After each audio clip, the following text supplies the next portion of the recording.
Hello everyone, welcome to a brand new episode of the internet's most hated Mafia-themed Geek podcast, Lone Coat Mafia Podcast. It is I, the Reverend Godfather, the show's main host and frontman, and we are returning to Frederick to explore its underground music scene. Thanks to Don Ramirez once again, and this week we are speaking with the Xiles, a relatively I wouldn't say young band, but a band that is populated by a lot of youngsters, or I should say folks that are between roughly 25 and under. So it was very fun to speak to them. And let me just say this before I give a few of the disclaimers and what's going on. I'm enjoying this series thanks to Don, and it's been fun. It's been very entertaining. I think Don's going to be continuing the series for a little while until he is done with the series and allows us to participate in what he's doing. We are enjoying that participation, and we can't thank Don enough, just like we can't thank the Xiles for allowing us to record this week.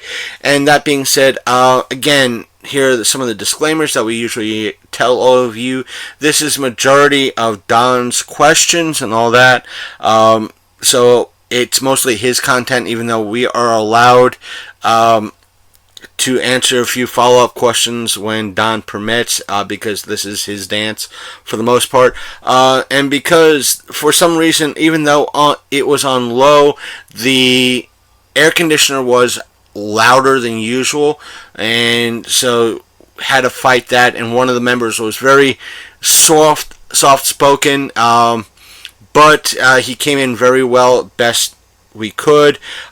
So that's why a lot of it's not really boosted in post, but you will hear a lot of differentials with the sound quality. It's because me trying to get everybody to come in relatively equal and make sure everything is just okay. I do apologize for that, and sometimes they just overlapped and just kind of came in all at once and really loud, so it's kind of tough to get through that. So I do apologize for that. And a couple times, like earlier in this episode, you'll hear like a clicking noise. That's because that's one of the folks just taking pictures, and later in the episode you'll hear kind of like a tapping noise. That's because one of the members of the band was tapping very close to the mic stand, and the mics that surprisingly that we have are very sensitive, and it was picking up the tapping off the stand. So please bear with that. I don't think he was noticing that he was tapping the stand, so I kidded him with that. So there's that, and there's going to be a little bonus in the end. I'm going to leave it in. I'm just going to cut off the space for a little bit. I'll let you guys know where it is later, but they kind of did impromptu, unplugged, and acoustic type of ordeal after the show, and it's like a brief 3-4 minute thing. It came a little loud. I think it came in a little loud, but I hope you enjoy that. But I'll let you guys and gals know when that happens. But I think overall it was a great interview. There's still plenty of content to listen to and to bring in. But all in all, I enjoyed it. Some of the areas I'm not really boosting in post, because doing so will make the air conditioning louder. It's kind of why I'm going to love when summer is finally over and I don't have to deal with that air conditioner, if Don brings us in to do a few more interviews with this series, and I think he is. So that being said, I hope so, and I want to stop it right there and insert the interview starting right now. So let's get this going. The first thing I'm going to do is we're going to go real easy. We're going to go around the room. I want you to give me your full name, your age, and what you do in the band. All right.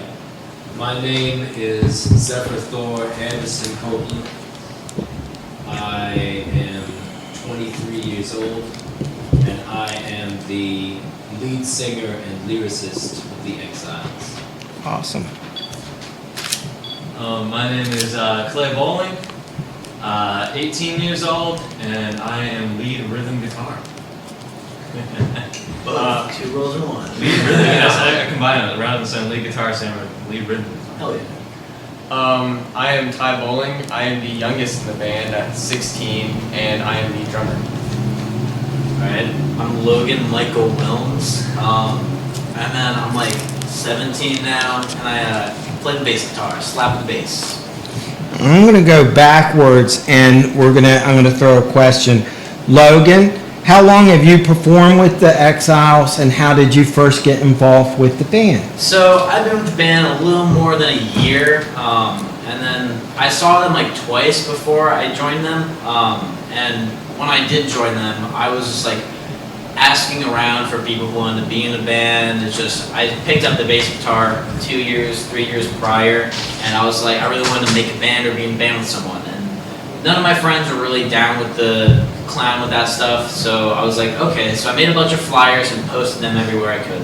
And then these guys had their bassist leaving for college or something. They were like, hey, if you want to come play with us, you should come try out. So I went in, and then I played the first practice, and then I learned all the songs they gave me pretty much. And the rest is history. Awesome. Ty, same question to you.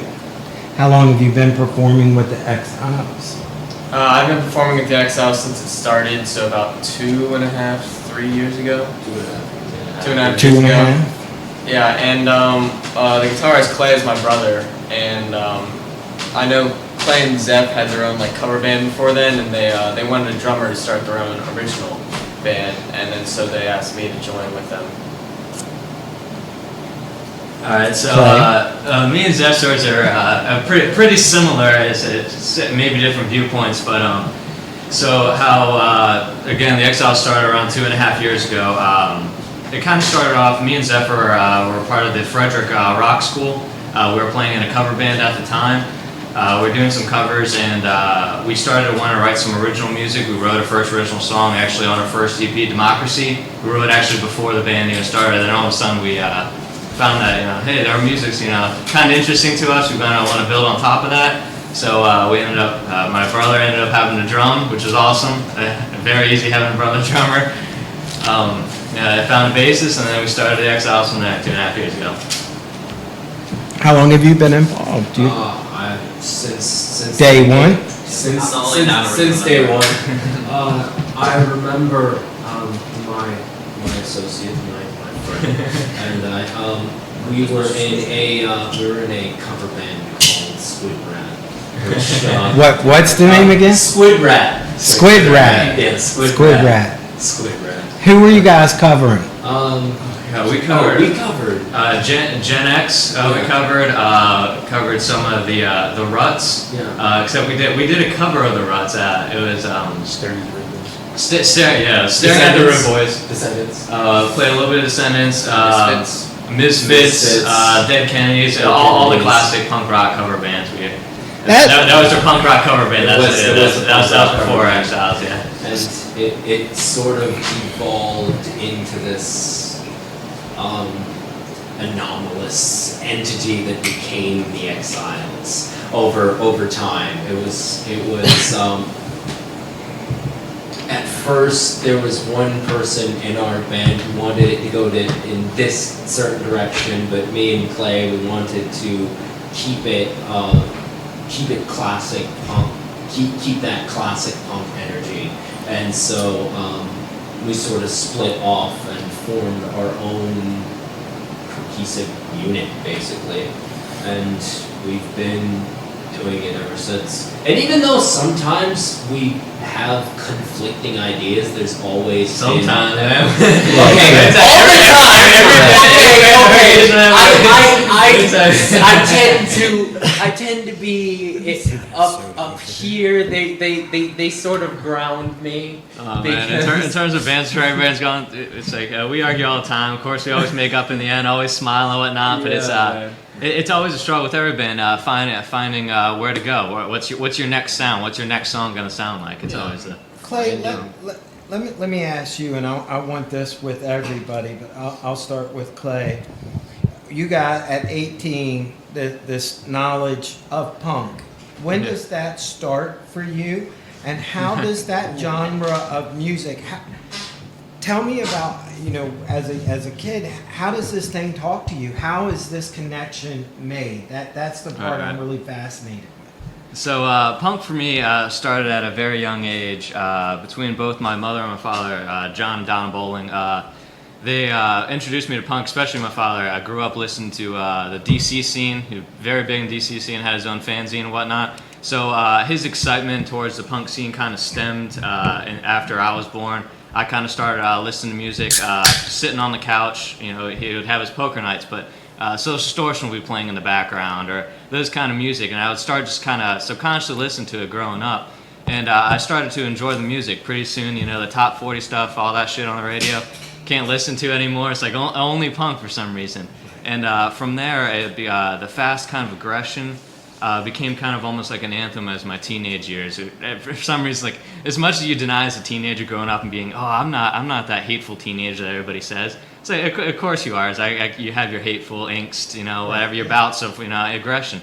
So you find something exactly, to and that hate.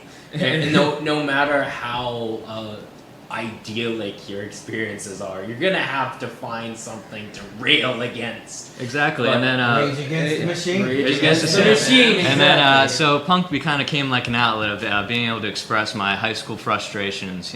Name a couple of your favorite punk bands.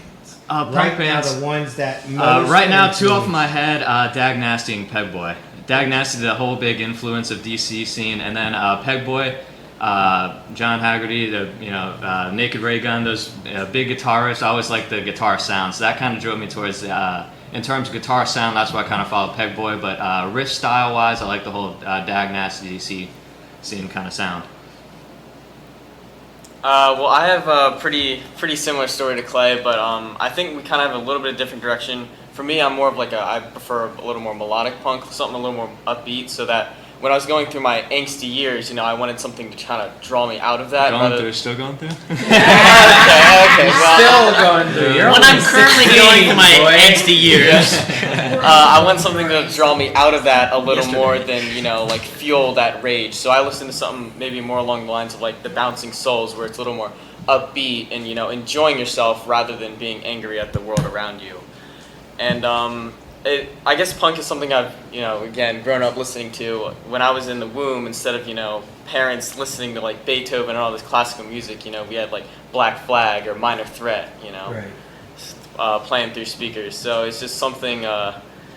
And then my dad did a magazine when he was in his teen years, and it's just been something I've grown up around, been involved with. So. How about you, Logan? How's punk come into your life? So punk came into my life through my friends listening to it, because I come from a very, conservative family. They're cool and all, but they're into very different music than I am. And it kind of came up through when I first went into high school. I was getting into faster rock and faster rock and stuff, I guess. And then I was also learning more about the world, politically. My political views are also very intertwined with a lot of similar views in the punk community, I guess. One of my favorite bands is Crass, and just their lyrics really spoke to me, because I just wasn't hearing that view of the world of this stuff's fucked up, but we also need to rise above, like Black Flag, which is another one of my favorite punk bands. But just kind of that whole rebellious against the status quo system for a reason, was my main draw to punk. But yeah, I really like Crass, Black Flag.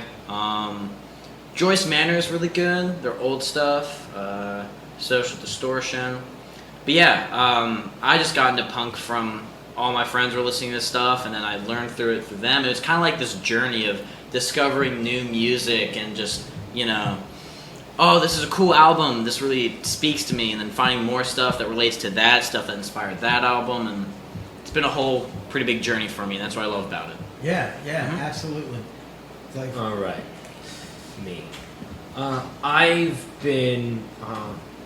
been very lucky to have very supportive familial units, and I grew up with a variety of different musical influences, from Bowie to Dead Kennedys to shit. There's so many. I can't think of them all at the moment. But so like rap, spoken word. Growing up as a mixed race kid with a bunch of different influences and cultures all around me sort of shaped this idea, this identity that, like, punk rock is a celebration of the different. The fact that we are all sort of connected as individual entities, but we all have this force that is living inside of us, this feeling of grand elation that I think is present in the music. It's primal, it's visceral, but it's also a beautiful thing. It's a sunset amid a bonfire with a group of friends howling at the landscape around you and hearing that intensity. It's almost tribal in a way. And I think it was when I first went to my first real concert, I felt this feeling that I was a singular organism at that moment, that nothing mattered except for the music, except for that feeling, except for that togetherness. And once that passes, then you go back into yourself. But at that moment, you are of the music. You're possessed by it.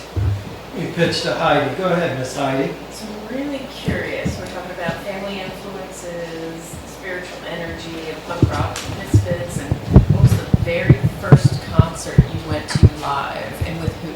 Ooh. And that's going to go to each one of you. Oh yeah. Let's start down here. So my first concert was a show my grandma took me to, and I went to go see Fall Out Boy on their Save Rock and Roll tour with Paramore, which isn't very punk, quote unquote, but that started me on my journey. For me, the first one I can remember is going to see the Bouncing Souls down in I believe it was Baltimore. I think that Almost People opened up for them, but yeah, I think that was Mass Intruders. Mass Intruders, yeah, Almost. Not a fan of Mass Intruders, but a lot of people are. They opened up as well for that show. My first show, actually I don't remember. I'm just told this and I have pictures. Fugazi was my first show when I was younger. First show I can actually remember though was Black Flag at the Black Cat. That was probably almost 4 years ago now. Actually, it was Flag, and they can't use Black Flag. Oh, did you anymore. was it the Keith Morris one? Fuck yeah, that's tight as hell. Yeah, so yeah, Flag with Keith Morris, but yeah, Black Flag. I'm trying to remember the first one. I still haven't seen Flag. It's been forever.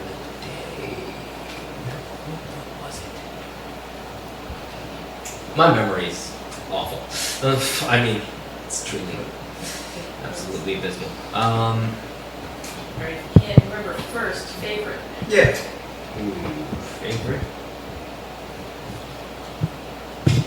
What about that one with like the dude with the bandages on his face you're telling me about? But that's metal. That's a very different. Yeah. Okay, Dude, yeah, hey, yeah. metal is metal too. I went to see Rob Zombie. That was a really interesting one. I went to see Tribe Called Quest. That was really hell cool. yeah. John, let me get some of those. What do you guys have tape-wise? What do we bring? Let's I go didn't through these. see- This is the latest one that you guys are working on. So we're gonna start. We'll start with this one, Alright. and then we're gonna work back in time. Make sure the camera can see this. Yeah, Get all some 7 inch right pictures here. of that. Get an app, Yeah. Snub Records. Hold Snub it up, Records. we Get some an app. pictures, Shameless too. plug. Yeah, shameless plug. Let's talk about when you guys did this and the recording process, and then I'd really like to get into how you guys collaborate in forming your songs. Each one and how everyone kind of works together. For me as an artist, that's one of the most fascinating things about this. Most artists, you get this idea, Jackson Pollock painting alone in his studio. So the collaborative experience isn't something that visual artists often do. So I'm fascinated by that in all the bands. So this is an excellent opportunity for us to use it about how you guys, collaborate and form music. So let's talk about what you guys just did. First album. So where would you like to start? The little story behind it, or do you just want Yes, to how we the little story behind The it. story behind it. Story behind 7-inch. So these two songs were written purposely just for the 7-inch. So when the 7-inch came out, we were talking with Ron from Snub Records, and we knew at the time we're going to be on the other on the 7-inch with the Subtastics as well. So we wanted to come up with two songs that displayed the Xiles sound, however had something different to it, something that if you only buy the vinyl copy, you would only, you know what I'm saying, the sound that's only on the specific vinyl. Right. So we tried. Collector's item. Yeah, collector's item. So we specifically wrote songs to encapsulate our kind of old school sound and mixed with our second album. So our old school sound being our first album, kind of a little bit more rough or raw, and then a little bit more melodic side with our second album. So we tried to combine those into two master songs that we could put onto our 7-inch. Both of you, or all of you guys, are all proud of the two songs that are on there. Yeah, definitely. Yes. Let's talk about that collaborative process. I'm starting over here with you, Logan. How do you view the collaborative process with your band members, your role in it? How's it go? So it usually goes that like Zephyr usually writes all the lyrics, and then Clay usually writes the guitar riffs, the chords, and then when he has the general census of the guitar chords down, he brings them to the rest of the band, and then Ty bangs out a drum beat, and then I'll follow along the chords, add little bass licks in there and stuff, and then once we have like the basic song done, right, and then we just like continue to change things on there. Like if we want to add a backup vocals, talk about that, and just that stuff all comes second. But then the guitar chords usually come first, and we build off of that. Unless it's like typically the song and the guitar first, and then that's probably the easiest. At least I find. I'm not sure about everybody else, but when I'm starting a song, kind of getting a generic melody with the guitar tends to help things flow. Yeah. Sometimes when I write, I like to write off the like drum beat too. I can't usually come up with guitar chords a lot of the time that don't sound too similar to each other. So I'll come up with a drum beat and then build off of that. But that's how these two songs are written: is guitar chords first and. Tom, let me throw one to you. On a song, how long does it usually take to evolve? When you watch these guys from the idea to where you guys get to where that's it, this is done, I like this. Well, from my perspective, I hear Clay all the time in his room, playing songs. So probably throughout the week, he, finds a riff, finds a verse or chorus, that he really likes, and then at the weekend he brings it to us. So Yeah, we're talking about this. We have every Saturday is our practice, so we practice once a week. So yeah, he's talking about throughout the week, the songs. yeah. So throughout the week, maybe like 30 minutes, sometimes like 3 hours in a day. He's just sitting on his bed, writing the guitar riff, and then he brings it to us, brings it to the rest of the band, and then I put a drum beat behind it that kind of fits the sound he's going for, and then Logan adds his own flair on the bass, and Zephyr writes lyrics over top. But it usually, after we get it as a band, it usually takes us maybe a week or two to like really finalize and like home in on like what we want the song to sound like, and then we just continue practicing it over maybe the next month or two to get it really tight before we release it in a live show. Let me ask, Clay, has there been songs or music that you guys have worked on that just didn't feel done and you Probably more than what's out, right? Yeah, so the whole entire process of at least writing the 7-inch, we have written probably 6 songs for the 7-inch, and only 2 made it on based on how we felt towards the end. We write, I'm sure plenty of other bands do this too, or at least I hope they do. Hopefully it's not just us. We write tons of songs, we'll come in, we'll get it all done, lyrics, and we'll pretty much have to the point where we can go out and play it. At this point, all of a sudden, we'll really sit down and play, I call it a full run, where it's like full speed, full energy, like we're actually on stage. We sit there, bounce around during practice, jam out to it, and then we kind of come across a consensus sometimes that it's like, I just didn't really feel any energy from that song. Or it's like, it's there and it's okay, you can put it out, sure. It's like, you look at their Ramones, like half of their stuff's listenable. Everybody loves to listen to Ramones. You can listen to any song on there. But is it that Blitzkrieg bop? Is it that little bit of extra? Is it that, I want to be, I'm sedated or whatever, is it that, top song? So something that you just naturally move to. So that's, at least with a 7-inch, we try to get 2 songs that are like, those are the it songs, those are the Blitzkrieg bops of the world, those kind of songs. They have an extra factor that makes and them at least with this new enjoyable. album, or not album, at least this new EP that we're also starting to write here soon. We're halfway done, at least writing the songs, but we're trying to write all the songs so where every song has some big hook to it or something, it's not just going to be you're not going to listen to a generic Xiles song. It's going to be, oh no, this song has something to it, something there, yeah. Zephyr, same with you, same question. In terms of, do I Your have collaborative process. a collaborative process? How you enjoy working with the band, how you Oh, work with I them, and think how you take your lyrics and put it to that and sort of sound. translate them into a way that's sort of palatable. Yes. Palatable? What the hell, man? This song's not palatable? No, I'm just kidding. No, he's one of the best writers we got. Thank you. Only writer we got. Only writer. Oh God. So I don't know. Best writer we got. But It's also the worst one. The only one. when I write something, sometimes it'll be kind of chaotic. So sometimes, most of the time, I'll write something down because I'll hear something that we've gone over. Like sometimes we'll just have a jam session and an idea will pop up in my head and I'll be like, all right, guys, stop. I need to write something down. And sometimes that may come to fruition, or sometimes that will be completely forgotten. I have billions of lyrics just on here. Dude, I swear all the time I turn over, he's writing lyrics. Like if he doesn't have pen and paper, he's writing lyrics on. We could be sitting in the middle of the show, and it's like I turn around, hey Zephyr, what's up? And I'm just like typing lyrics down. And what are you doing? I got a new song, Clay. Hold on 1 sec. And he's like, it never stops. he goes, I got a song for practice Saturday. Don't worry. It's like, Zeph, don't worry. We're about to go on set here. Right. He's like, no. I got it. New song. It's like always writing a new song. Always. Yeah, I'm always writing. Constantly, I can't. Like it gets to the point where I have a really bad time sleeping. So sometimes I'll just wake up and I'll just be like, I don't have pen and paper. I don't have my phone. I have a wall though. So so I can write down on that. I've experienced times, 2 in the morning, he's texting me, hey Clay, can you put these lyrics or something? It's like 2 in the morning, it's like, I got class the next morning and whatnot, it's like, Clay, can you put these lyrics? Yeah, sure, Zephyr, no problem. But it's like, always writing, I get texts, any time of day, always with lyrics and stuff, ideas.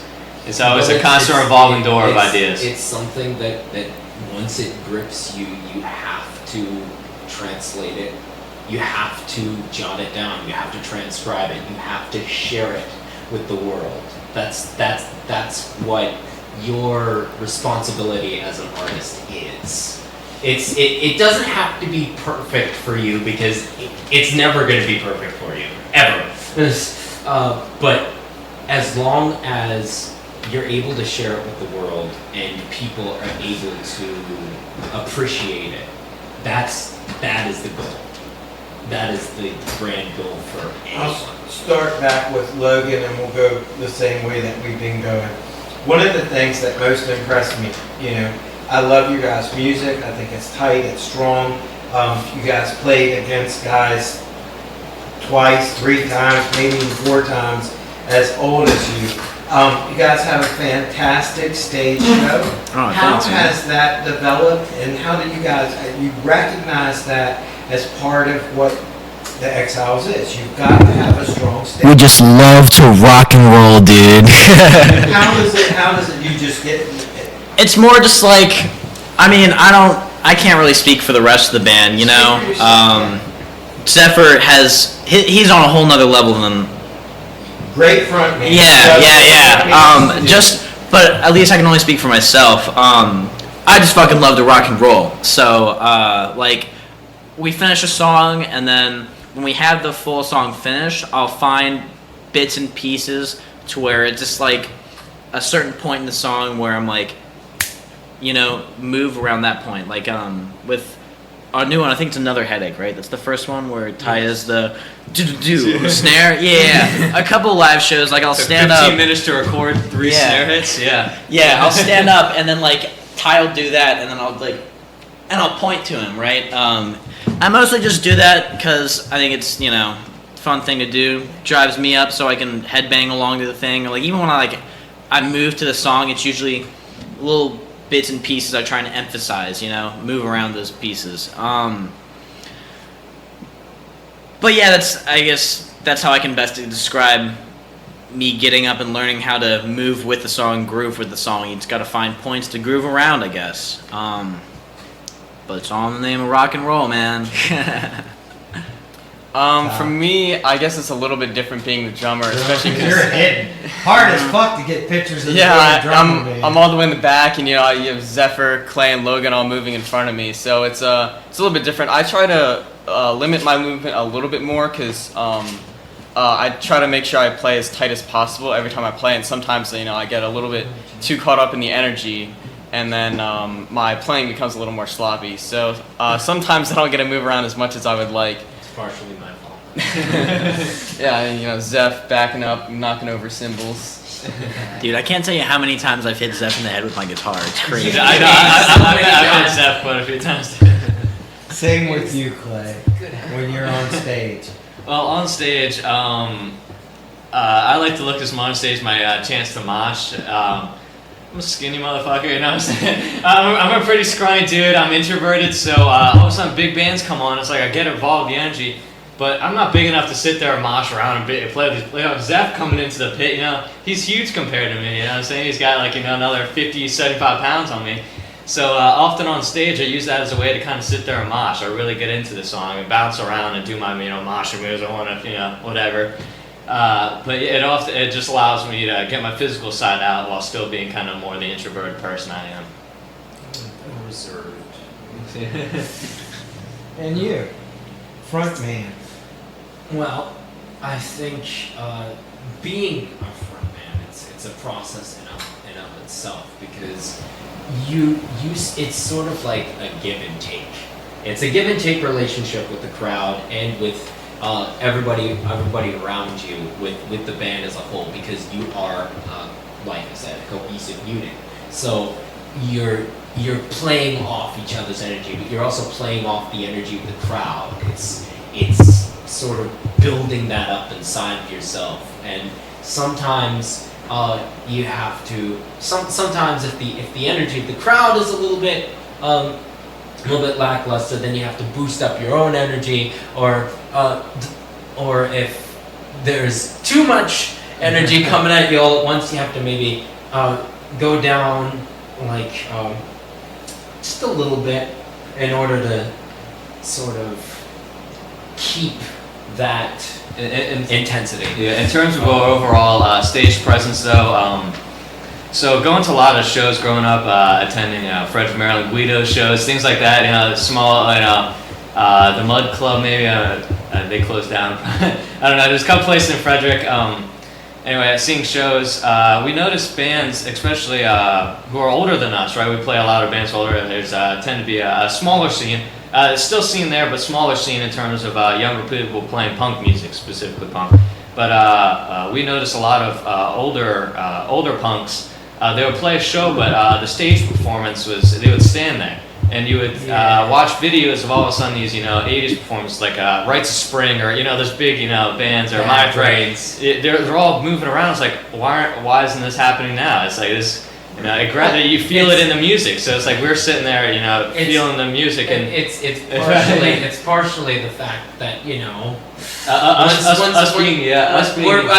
us being young, we can do. We we're more physicality. Not calling the old punks old, but it's the whole being young punks. This is a conversation we need to have here. It's like the whole being young punks in the game. We're able to bring the whole youth inks back into the whole punk scene. We're able to express the whole movement, bouncing around, excitement, energy. We're able to express those things that possibly an older band might not express, just because we have a little bit maybe more angst, or I wouldn't say hate, but maybe more hate for the world, or just whatever. We have a little bit more emotional hormone shit going on, things like that. So we just have a little bit more to express, possibly. It comes down to the fact that punk rock is something that you can filter the world through, and as such, you're going to feel that intensity, that primal feeling of elation or sometimes it cycles. Sometimes there's a bunch of feelings that happen all at once, and it's also when you're up on that stage, you are exposing yourself, exposing all of your idiosyncrasies, all of your vulnerabilities, and it's a very personal experience. Especially, at least being both an audience member and a musician up on stage. Being an audience member, I find when I'm watching a band, I want to almost feel like I'm a part of it. If I'm moving, moshing, I want the band moshing too. You know what I'm saying? It's a whole experience where the band and the crowd, the punk's been a community where, you could have Joey Ramone up on stage, or whoever, Iggy Pop, and all of a sudden they stop playing their set, where you could be an average Joe in the audience, come up and shake their hand. It doesn't matter. You're a part of the band just as much as the band is the band. So the crowd being able to sit there and watch you move around and bounce, they feed off that energy. So we try to portray that energy, as much as we can with our music, moshing, things like that. It is a relationship. Miss Heidi has a question. Go ahead, Miss Heidi, and then I got to follow up. Yes. So, I'm enjoying the walk of you guys and your influences from family and background. You guys have grown exponentially Absolutely. in a short period of time. What's your vision? I hear you talk about Ramones, Blitzkrieg Bop, and having that sound that sells. What's the future? Where do you see yourself?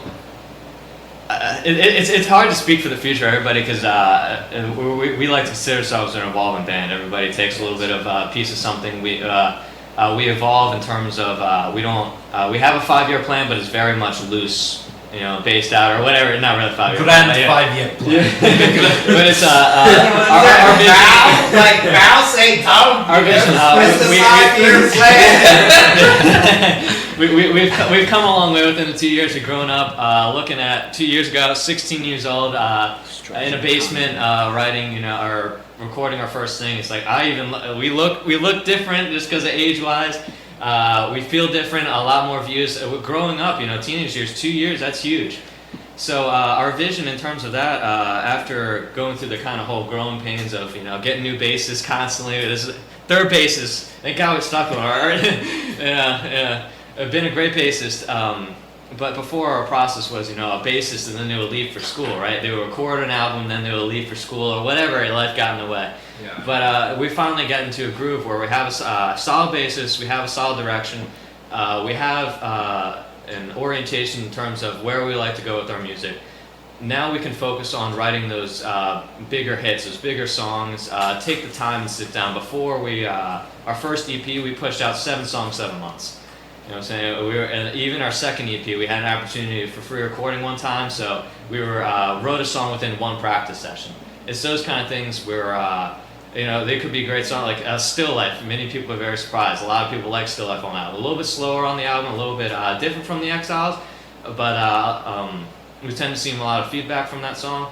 However, written in 1 practice, things like that. So we're trying to avoid those single practice songs, those quick songs, underdeveloped songs, and we're trying to really create a raw energy sound, but have it decent. Something not 3 chords, you know what I'm saying? Things like that. Something. Let me go to you, and this will go to all of you guys. Inside of your peer group, the bands that you guys are playing with, you play shows with different bands. Tell me the bands you respect and why you respect them. So, I like all the bands. Almost all the bands. They're great. They're out there in the music scene, actually out there doing it, making music. And it's not something easy to do. You got to drive 2 hours to a show where you're gonna make like $5. Not even gas. Nothing ever changes. I mean, like sometimes. Some point, Sometimes you're playing a show with like that nobody shows up to. Just because it's last minute show, whatever. The bands usually have to play with each other. And like opening bands, they could just play their set and leave, and then be kind of shitty. But they stay there for the bands. It's a lot better to play to bands that were on the set if there's nobody there. Then but then there's also shows where people show up, and then that's fucking awesome too. Indeed. There's shows. Sounds great. There's shows where people show up. Yeah. That's We'll play with 2 people, 10 people, 100 people, doesn't matter. So when somebody shows up. Yeah. There's so I respect almost all the bands. There's some shitty. Throw some people. names out there of bands that you've played with that you respect, that you think are good performers, good music, and I enjoy calling them my peers. Okay. I enjoy having them on the same set as me. So I really like the Split Seconds. They're pretty good. The guy's voice reminds me of the dude from Green Day, and they got this really cool. That's what I'm saying. I get a Green Day vibe. I get something else, but I get a Green Day vibe. Yeah, I think they're really good. I have their CD in my car. They're not that punk, more metal, but we just played with them at Chumpstock. Chumps too. They're punk, but like And Snotfest. yeah, and Snotfest, yeah. But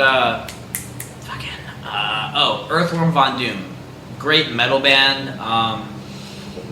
All their songs are like under a minute long, except for their last one that's like 8 minutes long. It's some good shit. And consequently, these were the bands that he was listening to in the car. Yeah. Like 5 minutes ago. Last Call Hooligans is really good. Hooligans, man. They're Yeah. Trigger 13's good. Doc Rotten, they're really good. I think they're still on tour right now. Yeah, they're still on tour. Dude, I love Doc Rotten. Yeah, they're in Europe? No. Yeah, they're in Europe. Doc Rotten, if you're watching this. Yes. Nice. Coming after you. We are. Yeah, we are. And we're actually gonna. Ty, same question to you. Are we gonna tour at some point? Are we? Okay, good. I'm sorry, what was the question? Some of the bands that you've played shows with that you're most impressed with or enjoy seeing them live as well. Any band that some bands they play their opening set and they leave, but any band that sticks around, they support the community, support the bands that they're playing with. They go out of their way to see shows with other bands that maybe they haven't played with, but they want to set up shows with and stuff like that. But maybe some bands like No Tomorrow, they're pretty good. Yeah, they're very supportive. Were they at Chumpstock? The Subtastics, Yeah. they're also a great band. Unfortunately, we didn't get to see them at the Chumpstock. But tonight, Richie Ramone, seeing them tonight. Yeah. Oh, awesome. Yeah. How are you? Where's that at? That's in Annapolis. Yep. So you guys are making a trip all the way to Annapolis? He is. I am. It's Snub Records, the record label. Put out 7-inch. Come get it. So they put out a 7-inch recently, but the Ailments and Subtastics of Snub Records will be playing with Richie Ramone tonight. Absolutely. I do. Should be a great show. Same question to you. What bands out there? Let me ask you, who's your favorite frontman, local frontman? When you go to the shows and you have your peer bands, who do you look at and go, yeah, that's fun? Shit. Doc Rod, man. Doc. Oh yeah, Wes from Doc Rod. Wes from he's Doc a great Rod. guy. He's a great guy. And also too, I'm the really Hooligans, bad with too. names, but yes, I would definitely say that the Hooligans are great too. Well, would you call him a frontman? Garrett, the drummer. He's Garrett. such an outgoing guy. Would you call him a front? He's not a front man. You know? He's not a singer, but he's a out Batman. the audience. He's not be a front man, but he's got. What a guy. Socially, he's the front man. Yeah, He faced the band socially. Oh, he's definitely a big marshmallow. That's Big Marshmallow too, and then another band we love playing, Downstrokes. Yes. They recently just joined Snub Records label. Yeah. I love the Downstrokes. Jerry hosts Savage Mountain. Great Jerry's- guy, great Jerry's band. great. What is it? They're great guy. He's He's also a poet, which I also find. He's a teacher, Yeah, right? Yeah. He's All right, a now teacher I and a saw the poet. Downstrokes when I first started working on the film I'm working on in the archive. I saw them perform with Sourpuss and the Driving Beats Oh yes. in Raleigh, West Virginia, at a place called the Red House. Is it Sound? That was for the second compilation, right? For Sushi compilation, I think. I have the flyer, but the Raleigh, it's a beautiful venue. It has a great stage. It's really fun. It's just outside of Cumberland. It used to be like a strip bar, right? So like above the main stage, well, part of the main stage is where the strippers were. I love that. But yeah, I saw the Downstrokes, and that's one of my concerns with Four State is, I'd hate to see those guys come all the way from Cumberland and this thing just be a fiasco. But anyway, It's Four State. We're playing it 28. yeah, right? we're gonna see what happens. Playing it, yeah, We're we're definitely looking forward to it. We played the first one, enjoyed it quite a bit. So That looking one was forward in to, Shepherdstown, yeah, right? yeah. And you were there, Chris. You were part of that. Do you have any questions you want to pitch at the fellas? As a kind of young blood in the current scene, Kind of young blood, yeah. what advice do you have for fellows within your age group, I don't mean that with disrespect, that want to do what you do? Keep trying. Keep trying. My thing is always too. It's like you're gonna have those moments. It's like it always sucks being the young band. It's like, why are we always the young band? Why aren't we just the band? Rather than the older people. Why are they the bands? Why aren't they the old bands? And we're the band. Scared of The whole stereotype of we're not the band. We're the young band. It's always kind of tough to break out of that. I didn't mean in the aspect of you being new in the industry. Oh, I mean, yeah, definitely. in regards to youth. In regards to youth, right? So in regards to youth, it's always tough handling school, work, things like that. But it's always very rewarding, very expressive to play the music. So it's always great time, great fun. It's a way to keep going, keep pushing forward. Yeah, I hope I was like, me coming from I live in bumfuck Egypt. I live in the middle of the country, and I don't know anybody in the music scene. So to really even be in a band, you really got to branch out and find who to know who's into the same things. Because it's really hard to find people if you're an outcast and you're into different things than everybody else. It's hard to meet people who are like you. So, and it can get really discouraging when you don't know enough people to do what you want to do. But let me tell you, man, the community. The community. As soon as you develop those friends, as soon as you develop those friends, almost every single show you show up to now, at least every single show we show up to, we know somebody there. It's like at this point, you just become a great group of friends. It's a great friendship. Being young and a part of the scene, it's a great way to develop friends. Get involved in a community that's very supportive. they're always looking for, the next thing. Very supportive. If you start your own band, I can't wait for you to play. Things like that. They're all very together, very supportive, even understanding. Like youth bands, like putting up their own stuff. I feel like a lot of bands, it's really easy to rely on, older bands, older promoters, things that are already established putting up shows, and we play a lot of shows like that, and those are great. But also, like, punk in the 80s really stemmed from kids doing what they wanted to do, And Chumpstock did a great thing. yeah, like that. A bunch of Chumpstock's kids, a total they're our DIY age. fucking, the stage is like plywood that we played on, and it's one of my favorite festivals. But it's all young guys. We all met. They all hosted their own event, ran their own sound and everything. But it's all great. All hosted by young guys. We're all able to come together as friends. Again, great community, great friendships. Yeah. If you wanna play a show and there's no shows going on near you, make that fucking show. Play in your backyard. It was The great, fucking that's it. Yeah. band show downtown. Advice to the youth: make your show, play. make your friends, make your community. Yeah, just get together and You were play kind of rock quiet and roll. in this. I want to hear what you have to say on this, and you're the front man in this. Well, I think that it's all about connection. That not just about first thing that I wanted to say is that starting out as a young creative, as somebody who wants to get into the scene, to understand that to not be resentful for the things that are hard. In fact, to pursue those things and to work more on those things than what it necessarily comes easy. Because once you get into the habit of attacking those obstacles, then you can sort of refine your own craft.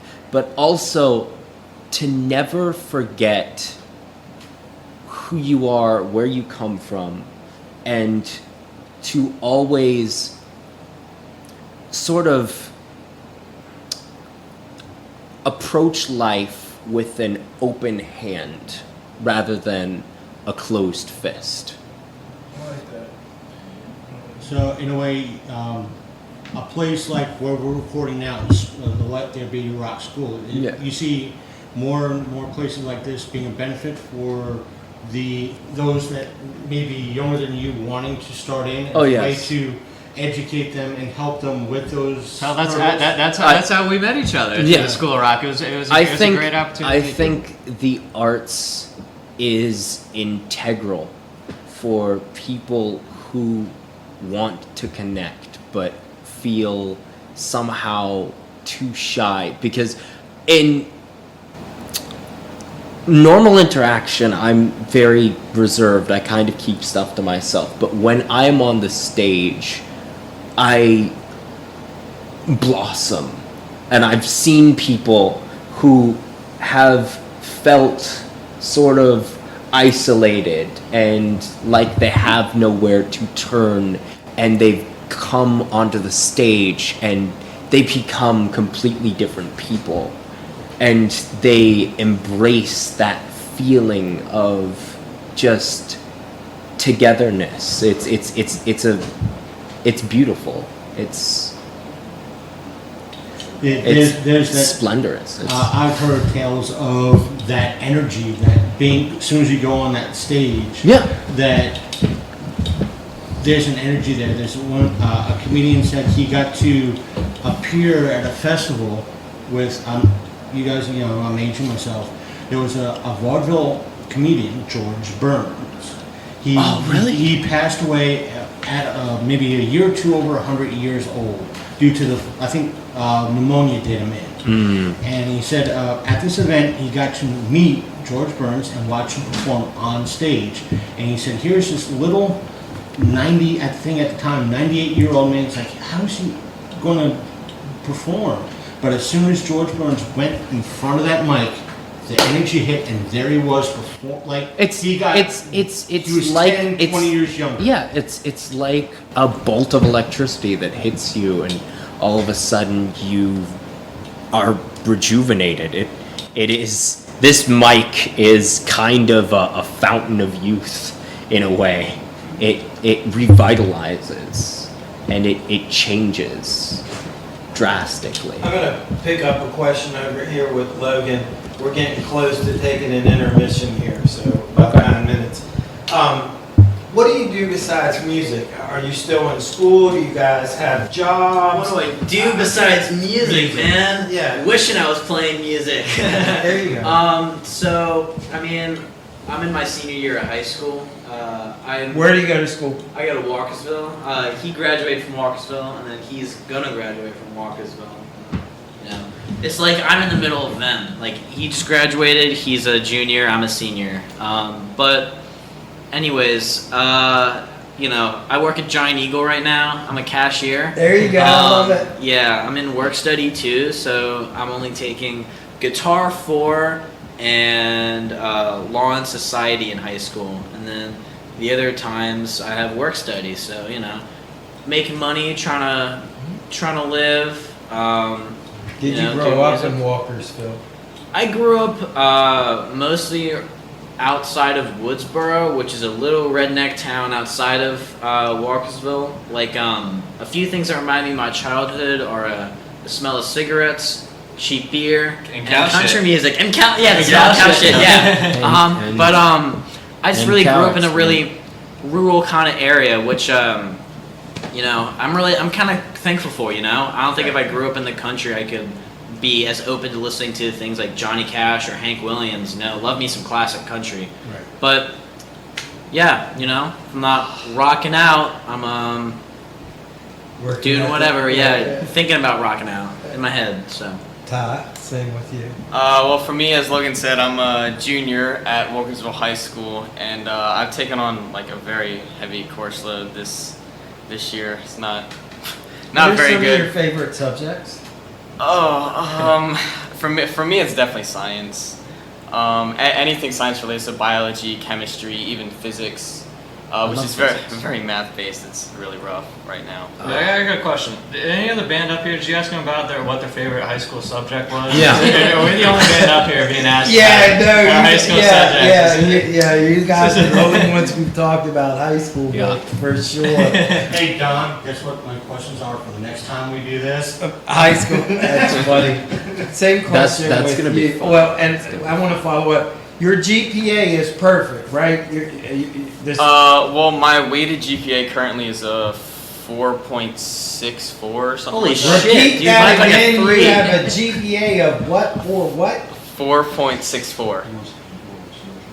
Wow. I mean, and He's I'm amazed by that. He's little Milo. That's awesome. This is our Milo over here. Same question over to you, Clay. Well, I'm not as smart one as Ty. You know, he's a smarter brother. Not gonna lie there. So fresh out of high school, right now going to college. Looking at majoring in computer science. Has always been fascinated with computers and engineering. So yeah, pretty much. And then I work. I do junior administration stuff for a small company, and that's pretty much what I do. Other than that, I'm writing songs for the Xiles in my room if I'm not, you know. Playing music with the Xiles. So How do you balance those two things? Like, you know, your academics and your life and your pursuit of art. How do you? in terms Same of way anybody else balances it, you know. I mean, going to your job, and then working, and then afterwards. Compartmentalizing is what I call it. Well, at this point in our life too, it's like, you know, Compartmentalization. the Boxes, band is like, okay, we have the option that, okay, let's take off Saturdays because that's when we're all gonna have practice. We have the options, you know. We're not working those 9 to 5 shifts, you know, not quite yet. We're getting there, but you know, it's still a little young for that. So we have these times where we can, we have often open schedules where we can trade shifts and whatnot for different things. But how we normally do is, like, you know, school during the day, you know, and you know, rock at night, punk rock show at night. So it's like the Social Distortion lyric. It was a dream all day about a rock and roll weekend. Fuck yeah, I got the CD in my car, motherfucker. Same question. All right. What do you do? Me, I'm currently searching on the job market. I've been doing several different things. I am taking online classes that vary from topics to astrophysics to philosophy and art history. You still doing your play stuff too outside of? Oh yeah, I'm still doing. That's true. He does a lot of play. I do a lot of performances, things theater. like that. I do a lot of theater. With the Exiles, I don't know how he does all. He's going to play. He's going to play practice, and then he shows up an hour later. Exiles performance. Back to play practice. I've learned the art of the busy schedule. That's that. Now, My family in has Frederick? been in part of the performing arts since I was a baby. So Are you in Frederick? Where do you live at? I currently live in Frederick, but I want to go elsewhere for studies and I want to escape to, man. for just various See, I like where I wellness. live, I'm man. thinking. Oh, I'm glad you like where you're living. I'm found living in Frederick, man. I grew up in D.C., so you know. How long have you been in Frederick? I've been in Frederick for about like 7 to 8 years. And you both live in Walkersville. Woodsboro, actually. Yeah, it's about a couple miles north of Walkersville. Yeah. Do you guys know Rob Garza, or do you know of Rob Garza and Thievery Corporation? Heard of the name? Yes. Yeah. Yeah, he's probably the biggest name that's ever come out of Walkersville and actually out of the Frederick music scene. I've heard of him. Thievery Corporation is pretty huge. They're like an electronica act. He's with one of the original guys from Fugazi. Or is it Minor Threat? He's with I think the bass player from Minor Threat. That sounds intriguing. So Joe Lally was the. It's guy Rob Garza, and I forget the other Rob's name in Thievery Corporation. Okay. But they met. He was DJing. But let's go ahead and take a break right now, about 10 minutes, and then we'll go for another hour. Yeah, And I'll sounds be good. All right. Bathroom. You guys know where the restroom is. That's strange. Yeah. Because I'm used to having these conversations with older guys who, and when you guys talk about young, do-it-yourself, clearly me and the Voodoo Love Gods were there. We're going to do a special show in Shepherdstown in November, which is how we all met. I hope to be able to tell that larger story to you guys at another point. But I'd love to hear it. one of the subjects that I've discussed with all of the bands have been drugs. Both personal participation as well as seeing what we call clearly travesty and loss. I've lost 2 family members to murder, and both of them are drug related. I lost my grandfather and I lost my niece fairly recently. So that gives you a whole different perspective on it. So starting with you, Logan, experiences you've had with drugs, your feelings towards it, at 17. We're gonna be here for a while. Let's talk. Yeah. You know? So I mean, there's the whole debate about lesser drugs, about marijuana being decriminalized and stuff, which it's all kind of the only reason why it's illegal is because of underlying racist laws and stuff. But I think the real opioid epidemic in America is a real problem, and I'm lucky enough to not personally have any family members affected by that. But I have friends who their moms or parents are drug addicts and they've had to move away from home, or they're living out of their car because they just can't. So it does affect you. Oh yeah, no, You're it does able affect to me. see I'm it just one of amongst the your lucky friends. Yeah, right. I can see how my friends having to deal with it, and I've helped those friends out, let them sleep on the couch, whatever I can. But it's a real problem in America, and it's being caused by big pharma, but economic systems and underlying root causes to drug problems are a whole nother discussion that we'll be here all day for. We could be here But- all day, and I could just weigh in on that. Chris, we you don't have to we, do that. we You could can have get our up own and little walk in front podcast. of it. Like my Just dad. trying to be kind to you. If you tell me you want me to move the mic at Yeah, all, just I swing get it around arms a too, little bit, Logan. swing it around a little. I can do a little bit more on the play guitar, but like my dad was recently in the hospital for surgery for his heart or something. But when he was there, the doctors just gave him loads and loads of pain meds, which, you know, starts having to go through pain and stuff. But just the stuff they give you and the way they give it to you, it's so addictive. And, you know, they get... I've heard that I don't know, because I'm not a doctor, I don't know how they get paid, but I've heard doctors get paid more for prescriptions they write you, you know? And something is... They're getting paid for writing you prescription for something, and just so happens that is very addictive, and then, you know, that's how a lot of people get addicted to opioids and the hard drugs, you know. There's nobody that wakes up and says, I'm gonna go up and shoot up heroin today. It's more of wow, I need to go shoot up heroin through a needle because I can't get this high about anything else. These pills that I was taking, my doctor prescribed me for my broken leg or something, you know, aren't doing the trick anymore. It's really sad, and it's a big problem in America. I hope, you know, people do their part to fix it. Don't do hard drugs, kids. Shit'll fuck you up.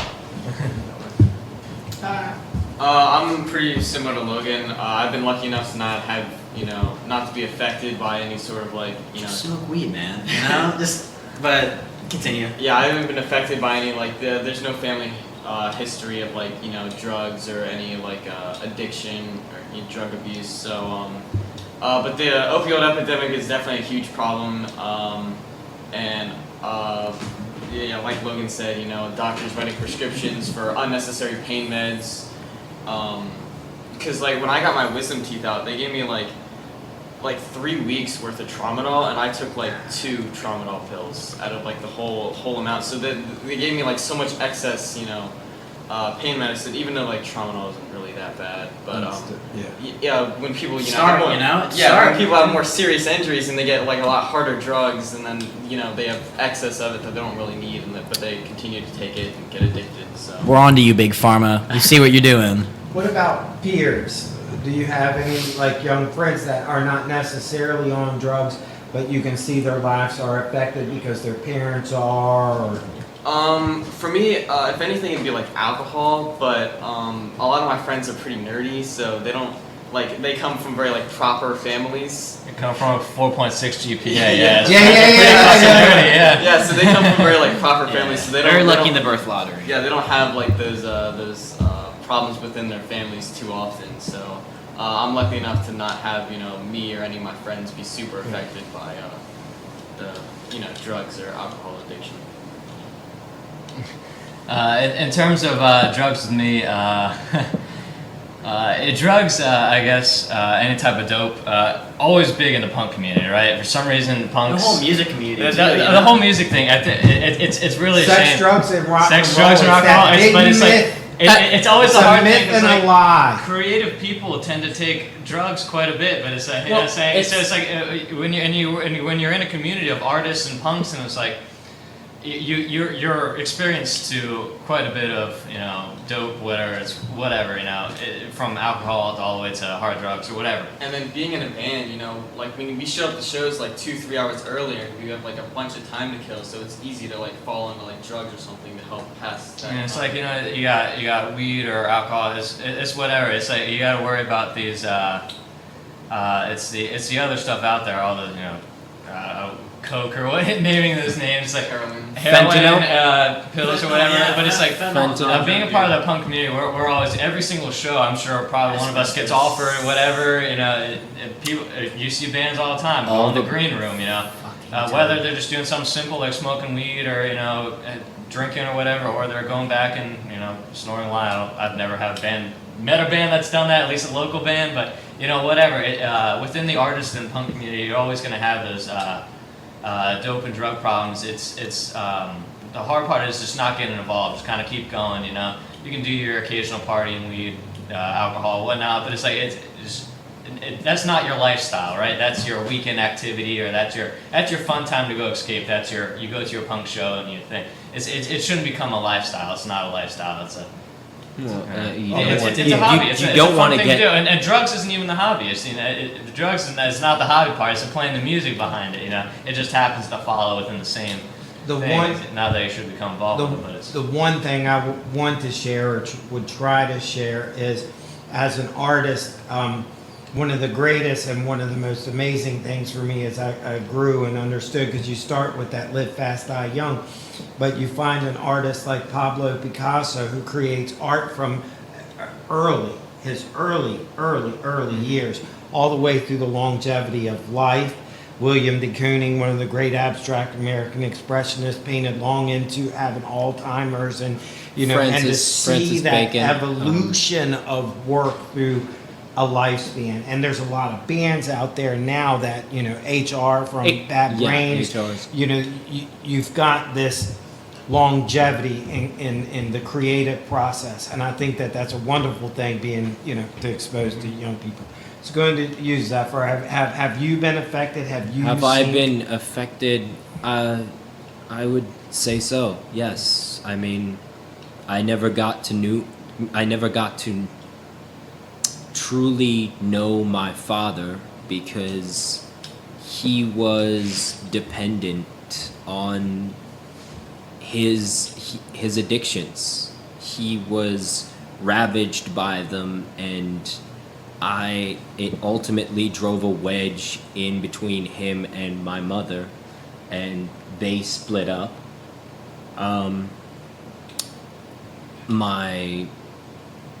I know friends who have gotten into things that have ultimately destroyed their futures, where once they were eloquent and articulate, now they're just vapid shells of their former selves, just looking for a different fix.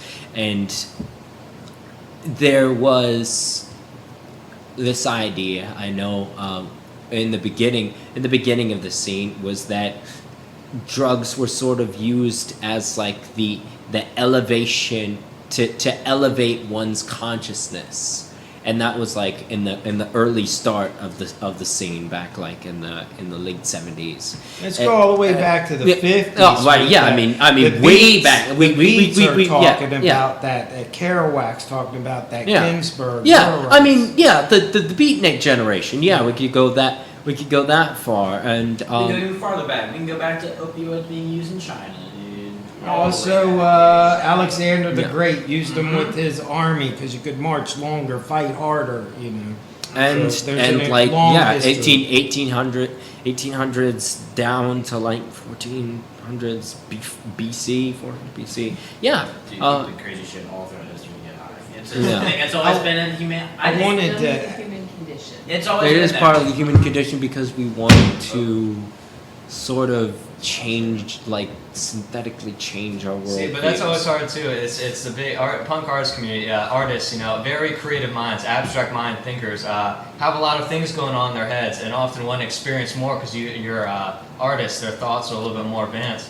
So you see a lot of these people. I wouldn't say a lot, but you see some of the population turn to drugs, because it alters your mind. Marijuana alters your thoughts a little bit. You start feeling a little better. You start thinking creative more. It's hard to kind of. I think a withdraw lot. I think a lot of people think that that's the only way for them to have that abstract level of thought.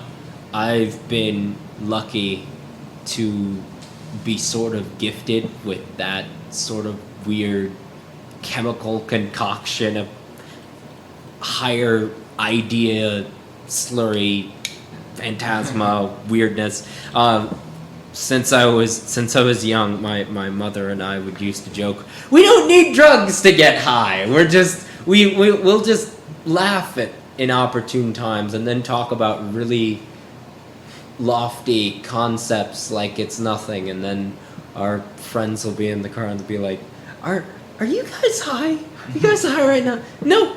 But so if you're trying to weed that out of us, the Xiles did not do drugs, if that's what you're asking. Neither did Minor Threat. They were. If that was the overall goal of the question. I didn't say that. We are not heavy drug users, no. No, we're not heavy drug users. No. We've done. I wanted to ask, my brother is biracial. My stepdad was African American. It caused him issues, I know, as a young man, you know, and I heard you talk about your father. My mother was a horrible alcoholic. She died, you know, early, was basically non-existent in my life. But I want to talk a little bit about the biracial, if you're comfortable with that. Oh yeah, sure. Okay, the perspective that you come away with that. It's a different experience. Well, I've been lucky to be surrounded with a variety of different cultures ever since I was young. My mom tried really hard to create a space where I could be subjected to every experience.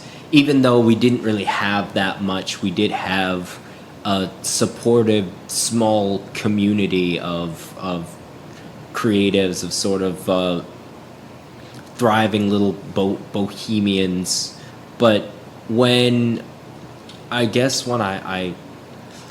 have faced adversity because of the color of my skin in certain points in time, and sometimes it's from both ends of the spectrum, because you're not quite of this world and you're not quite of this other world, and so you're stuck in the middle. But it's taken a while for me to realize that that's a gift, that being there, you are now a bridge to two other worlds, and you can reach out to both sides and bring both of those cultures together. And I think it's truly a gift that I've been given, and I wouldn't have it any other way. Love that. That was eloquent, well put. Chris, Heidi, you guys have any more? John, you have anything you want to throw? No, it's all you. Okay, then that's it. I'm good if you guys are good. All right. Anything else you want to Thank you guys for being on. Yeah. Oh, of course. Yeah, Thank we you. enjoyed it. Yeah. Thank was you just- on the end for showing me Marvelous. how sensitive that mic is down there. I heard you tapping on the Oh, is it? Yeah, no, not you tapping the actual mic, you tapping on the stand is what I heard. Oh shit, really? Yeah.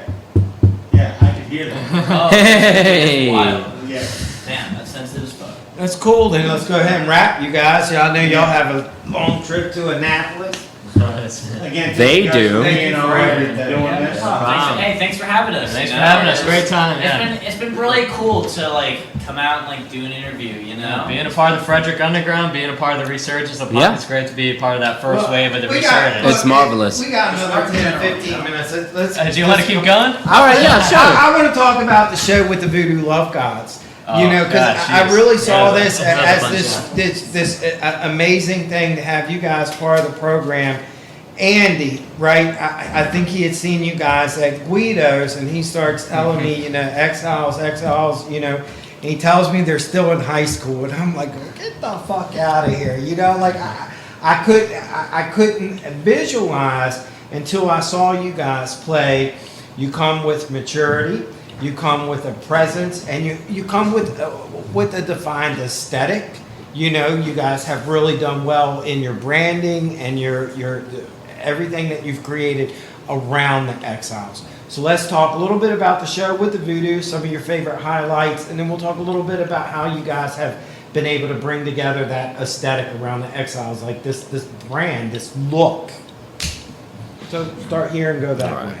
What was it like playing with Brian Sefcik and the Voodoos? Oh, it was a blast. It was great to see him just going all wild, man, in the audience. And I think like it really, when you see that happen, you can sort of visualize how they were at the very beginning, like in their prime. I don't know if that's just me, but like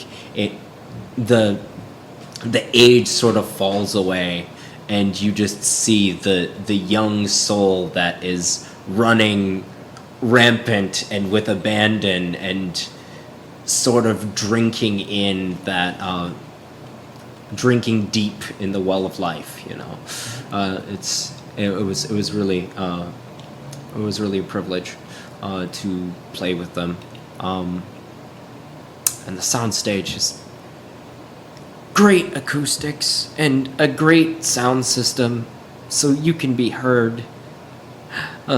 We could hear you Pretty sing. much every We could hear you words. you can actually hear me sing, which sometimes doesn't happen, and sometimes I have to strain my voice to allow that to happen, and then that is part of the punk experience. But Clay, for you, the show at Sky Stage with all those old timers. All the old timers. It was fucking amazing, to be honest. It was one of those times where you can come back at a later point, maybe 30 years from now, and you look back at maybe footage, but it was one of those times where you're actually standing in the moment. You're going, holy shit, this is like a history. You know what I'm saying? Yeah. Seeing the Voodoo Love Gods up there again at the Sky Stage. One of the bigger stages in Frederick. Frederick Pride kind of thing, roof off the top, playing an old Frederick building, a lot of history there. It was a great it was a great big Frederick event. A lot of people from the local area grew up here, grew up similar areas, bands that formed there. The photo was taken, their famous album cover, their famous Voodoo Love Gods album taken right outside. It was just, it was a great full circle moment, full circle event. You got, including, I'm sure probably more so for our parents too, because I was some parents raising kids who then grew up in. It was a great full circle community moment. It was fucking amazing to be at. It was great. And this to see that there's this that you guys are doing the same thing that they've been doing for 30 plus years. Yeah, exactly. Making original music, putting together their own records, and it was a great way to show, like, look, 30 years later, it's still being done. Right. Like, we can do it too. It's like, it's not going to just die with this old thing. It's like, yeah, that was cool. We can bring it back. Well, I mean, I enjoyed the whole event. Fuck them old bastards. Yeah, but I enjoyed the whole event. It was great to see, those old guys, on stage having fun, doing their thing, the same thing that they did when they were, our age, and just to see even the generational gap, that a little bit of a resurgence in punk and Frederick, with the. there was a kind of a gap there in terms of, like, you'll see people who kind of more Xiles age, right? You kind of got, your teens, 20-something, and all of a sudden an age jump at that event to, like, the older 60s! Yeah, it's kind of funny. It's like you see the young guys coming back, It was a marriage between the old and the new. Yeah, hopefully we're able to bring some young surge to the scene. And then you're seeing the old punk too, and there was a great merging of both, Yeah. Both generations, yep. Yeah. Logan, what do you think of the show? I thought the show was a blast. I had a lot of fun. I was kind of disappointed there wasn't a roof we could blow off in the venue, but it was pretty great. I thought it was a real different venue to play at for us, because it was more of like this bleacher kind of seating, as the audience was sitting down watching us, where usually they're standing up in front of us. But it was just. I haven't been there before that show, and it was a really cool experience playing it, Talked to a lot of cool people there.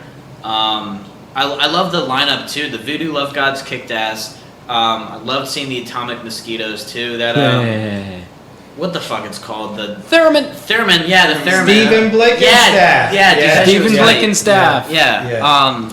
It was just a cool show to play, and I thought this whole Frederick Underground whole thing is really cool, because I mean, compared to our neighbor cities of Baltimore and DC, the art scene of Frederick is kind of lacking, which it could be doing a lot better, but it's just, it takes movements like these and whole people coming together to make art and make music and all that stuff to really build that scene back up, and it's just really cool, because it's something that you don't see a lot. It's especially around here. Frederick got its really cool underground art scenes, but sometimes it's hard to know what's happening, what's happening. And I thought it was pretty cool. It was awesome. Oh, it was an incredible show. Miss Heidi? Yeah, I love absolutely having you guys as part of the program, because it's like this anchor to. We love being a part of this. It's fantastic, because I go back in the day of sitting in basements and the Voodoo Love Gods, and we were the outcasts, and it shows us the progression Like, it's community now, and you guys bring community. You were the and- Xiles. Right, and you're anchoring that in that new inclusivity that I think the entire world needs right now. So thank you guys. Yeah. We really appreciate being a part of this. Yes, Great. it's marvelous. Yeah, it's awesome to have you guys as part of it. And my advice is never limit yourself. Like when you all talk about punk, like that as an artist, that's the one thing that's always driven me nuts is labels. Can't stand. I hate labels. Fuck a label. It's punk. Fuck it. And that was, Accept Snub Records. Go buy a record on Snub Records. that's why we use the term underground, because the whole idea is like this is open to any genre of music. But punk, some punks, and when I was young, it was the fucking Cro-Mags and nobody else. You know what I mean? First show I ever saw, the first real hardcore show. I'm there in a Doors t-shirt and sneakers at the old 930 Club, and I'm seeing the Cro-Mags on the Age of Quarrel tour.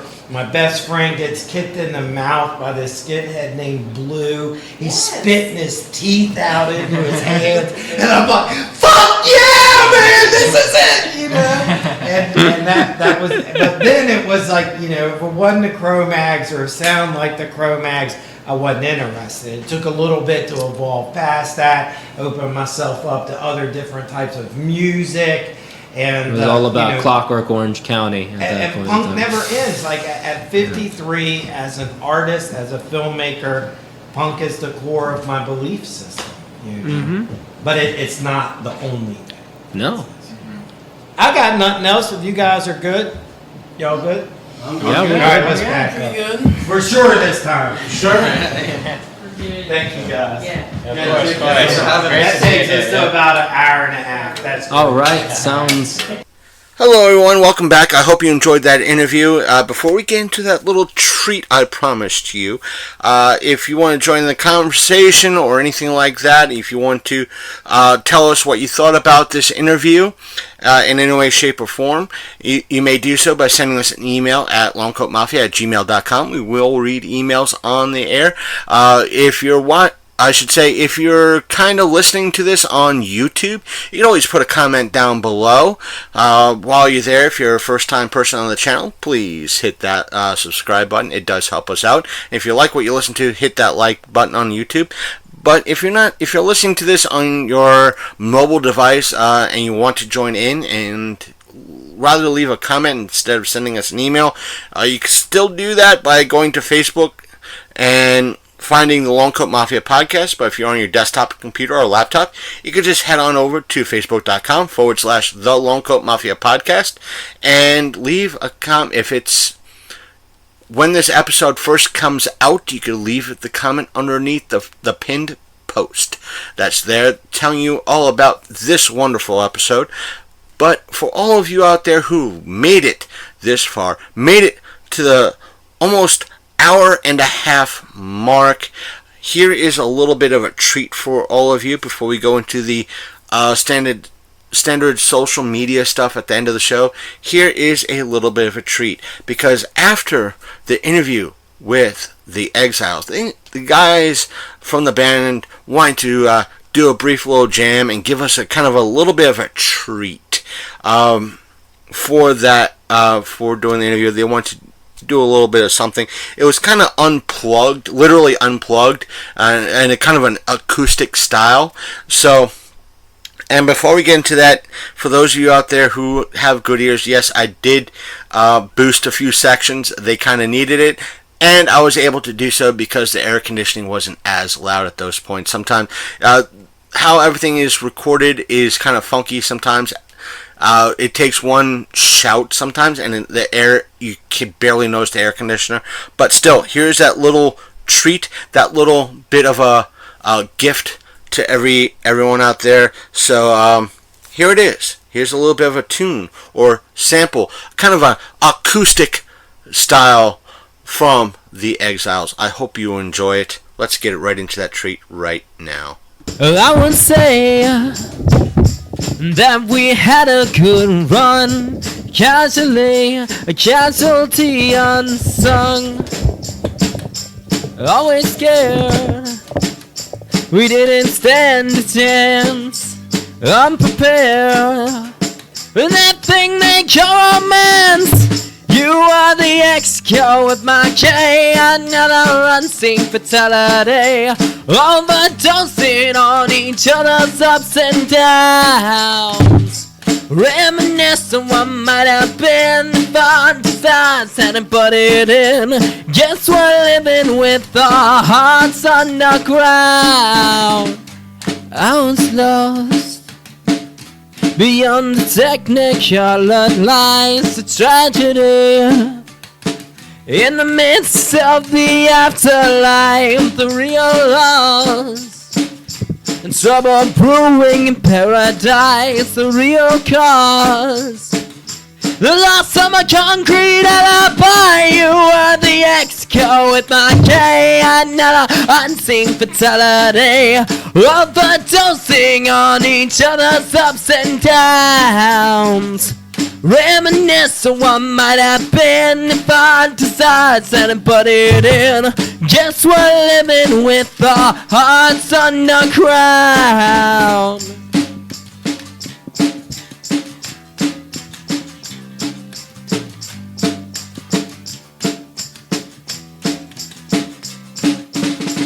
You are the ex-co with my K. Another unseen fatality.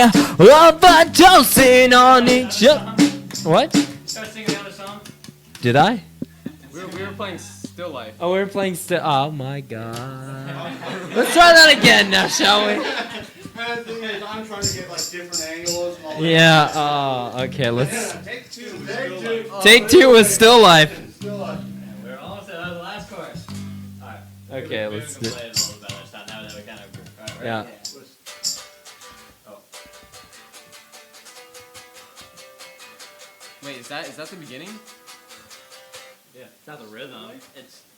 There you go. There. But I don't want to do the full music.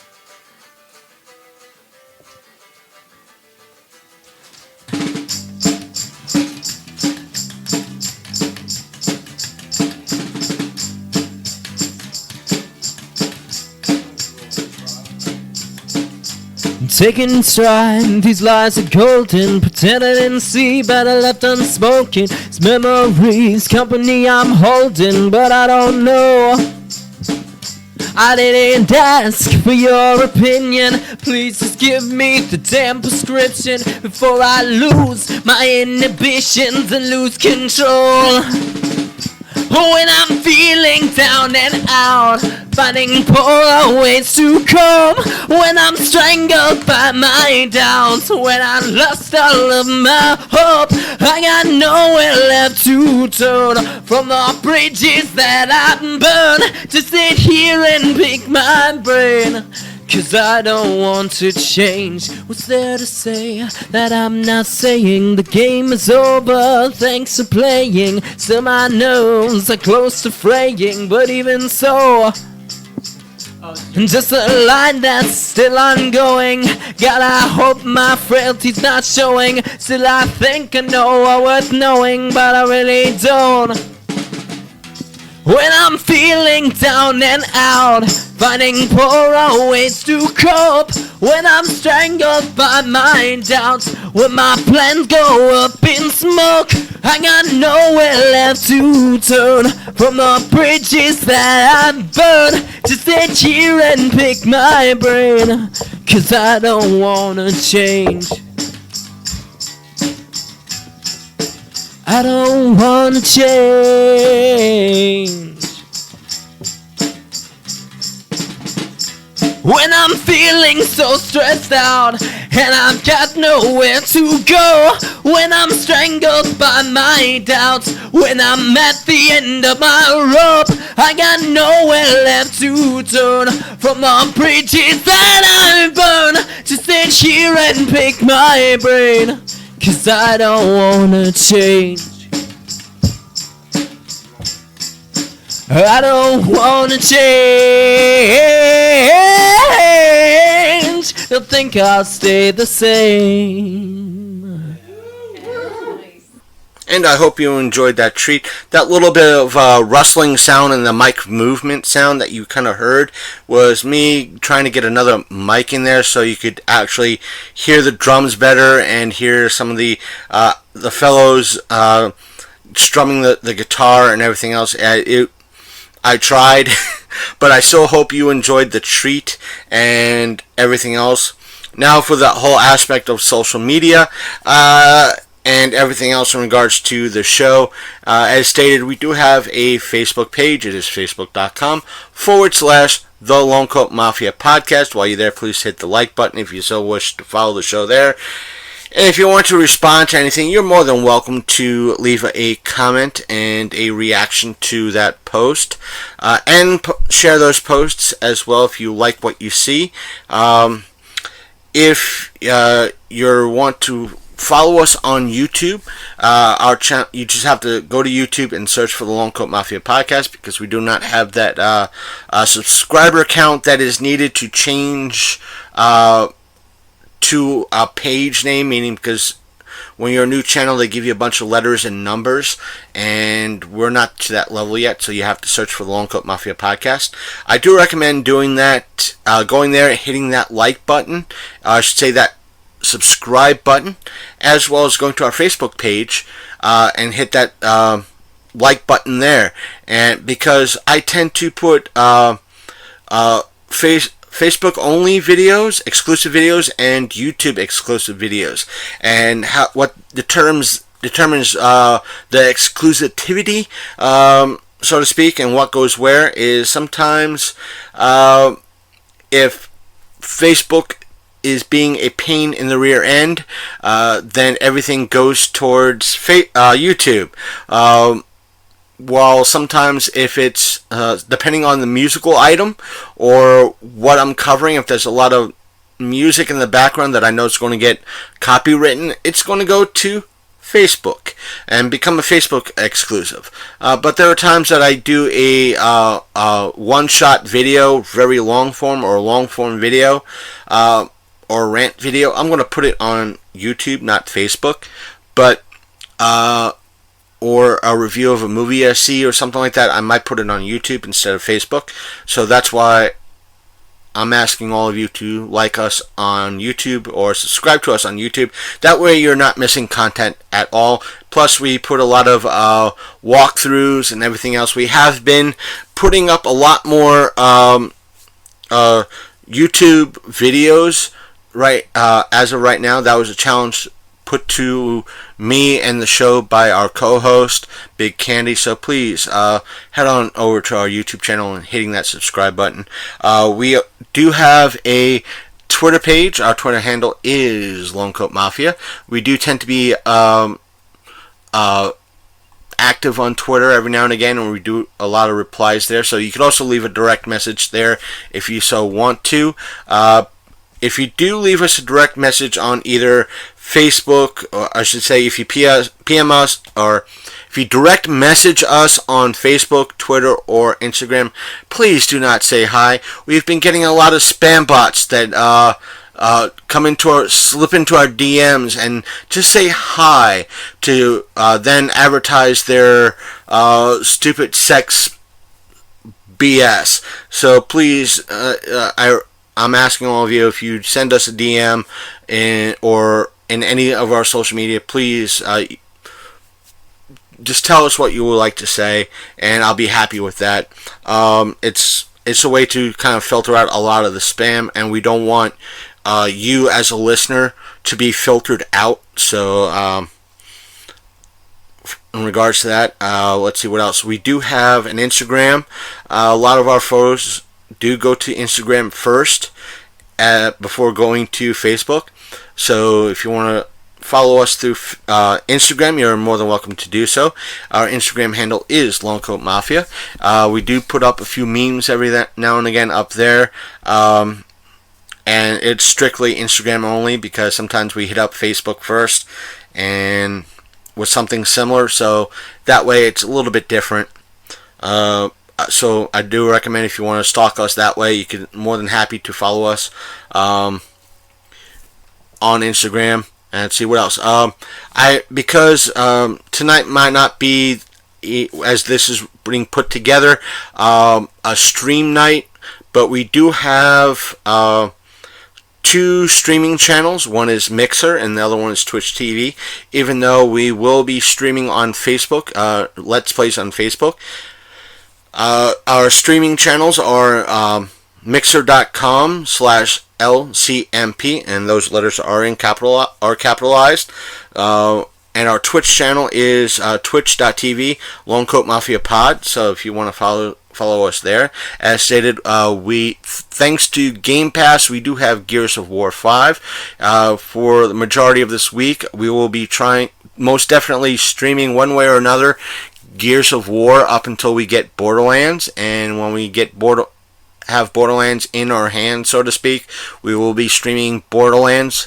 So stay tuned to our Facebook channel or our Mixer channel or our Twitter. Better yet, stick to either our Facebook or our Twitter to see what social media streaming platform we will be streaming on. Let's see what else. Where to find us. As stated, our episodes tend to be put up on YouTube, but if you want to listen to us on the go, we are available on Apple Podcasts, Google Podcasts, Stitcher Radio, Spotify, and where podcasts are normally found. There's a variety of them. Let's see, where else? If you're listening to us on a desktop or laptop computer, we are available on iTunes/Apple Podcasts. That's for depending on which operating system you're on. Spotify, Stitcher Radio, of course, YouTube. But I do recommend getting, not to mention our main website, which is thelongcoatmafia.podbean.com. I do recommend bookmarking our main website because just in case YouTube, iTunes, or Spotify gets picky, you will be able to still get our episodes. Even though there's hiccups every now and again with Podbean, but they're less frequent than like iTunes or Apple Podcasts. So that way, if you go to our main website, you'll be able to hear everything going back to our very first episodes. All those beta episodes that we put up. Plus, we have a wide spread of other interviews, like the other Exploring the Frederick Underground series that we've been doing with Don. And let's see, what else? We had interviews with like wonderful folks like Monique Dupree, Jesse L. Green, who is a wrestler that goes by Captain Decapitate, and artists like Kevin Hunt, and a whole lot more. So I do recommend checking that out. Plus, we have a lot of panel episodes up there too. Let's see. What else? I'm forgetting something. For those of you that are listening to this and want to subscribe to our episodes but do not have a internet connection, but you do have a laptop or a desktop computer at home, feel free to. I do recommend either asking your friend for a copy of our episodes, but if you want to, head down to your local library and using one of their services, their free computer lab, to download our episodes and take those episodes home with you and download them on your favorite internet, or I should say your favorite MP3 player of your choice, or you could bring them to work and if you're able to do that way. So that seems to be about it. We have a lot of other stuff coming your way over the next few weeks. Stay tuned for pretty much a solo episode next week, because there's a lot of stuff that we would like to cover. And if you made it this far and still listening, we have a lot of folks out there that we wish to thank. We might thank them next week. Lot to cover. I'd rather cover all that next week. So take care. I am out. And again, I hope you enjoyed this episode. And stay tuned. Stay tuned. So come on back next week for something even better. You've been listening to the Longcoat Mafia Podcast, the internet's most hated and mafia-themed geek podcast.